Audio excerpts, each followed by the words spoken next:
Hello everyone. सो कभी आपके साथ ऐसा हुआ कि आपने एक इन्वेस्टमेंट किया एंड वो इन्वेस्टमेंट अंडर परफॉर्म हो गया या फिर आपका डिसीजन गलत हो गया, लेकिन आपने उस स्टॉक को या फिर उस पोजीशन को इसलिए काट नहीं पाए क्योंकि आपको लगा कि शायद ये वापस ऊपर आ जाएगा।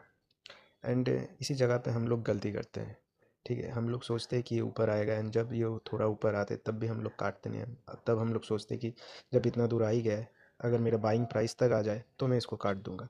हम लोगों में एक ह्यूमन साइकोलॉजी है, अगर हम लोगों को प्रॉफिट होता है तो तब हम लोग जितना खुश होते हैं उससे कई गुना ज़्यादा हम लोग दुख तब होते हैं जब हम लोगों को लॉस होता है। एंड लॉस होने का बस दो ही वजह है। एक होता है कि हमारा ईगो। ईगो जो होता है ना, कि जब हम लोगों का इन्वेस्टमेंट गलत होता है या फिर हम लोगों का ट्रेड गलत जाता है, हम लोगों को लॉस होता है, तो तब हम लोगों को लगता है कि हम लोग गलत कैसे हो सकते हैं। एंड ये ईगो की टेंशन में हम लोग उस पोजीशन को काटते नहीं। एंड दूसरा होता है संक कॉस्ट फैलेसी, मतलब हम लोग का जो टाइम एंड पैसा इन्वेस्टमेंट पे लगता है एंड उसके बाद जो हम लोगों को लॉस होता है, तो हमें लगता है इतना समय एंड पैसा जो हम लोगों का गया उसको हम लोग कॉम्पेंसेट कैसे करेंगे। एंड उसको हम लोग साइकोलॉजिकली हम लोग उसको माइंड में अडप्ट नहीं कर पाते कि हमारा इतना समय कैसे चला गया एंड उसको अभी हम लोग कैसे लॉस में बुक करें। You know. एंड इसकी वजह से जो सबसे बड़ी मिस्टेक हम लोगों का होता है वो है अपॉर्चुनिटी कॉस्ट को मिस आउट करना। मतलब एक इन्वेस्टमेंट पे जहाँ पे हम लोगों का अंडर परफॉर्म हो रहा है एंड उसमें हम लोगों का समय चला गया एंड उसके साथ साथ कई ऐसे भी स्टॉक हम लोगों के हाथ से चले जाते हैं कि जहाँ पे अपॉर्चुनिटी था।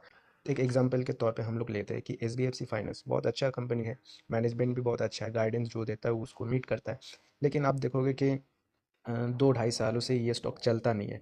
लेकिन उसी जगह पे अगर आप देखोगे फोर्स मोटर या फिर क्यूपिट को देख लो या फिर V2 रिटेल को देख लो या फिर आप सिल्वर टच टेक्नोलॉजी को देख लो, बहुत अच्छा रिटर्न दिया है।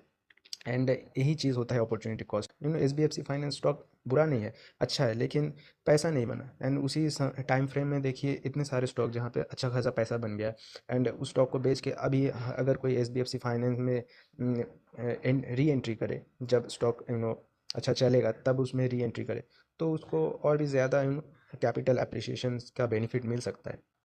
जब आपका लॉस हो रहा है, आपको बेचैनी हो रहा है, तब आप अपना लॉस काट दीजिए, पोजीशन काट लीजिए, थोड़ा रिलैक्स बैठिए एंड अपॉर्चुनिटी देखिए, जहाँ पे अपॉर्चुनिटी मिलता है उधर इन्वेस्ट कर दीजिए।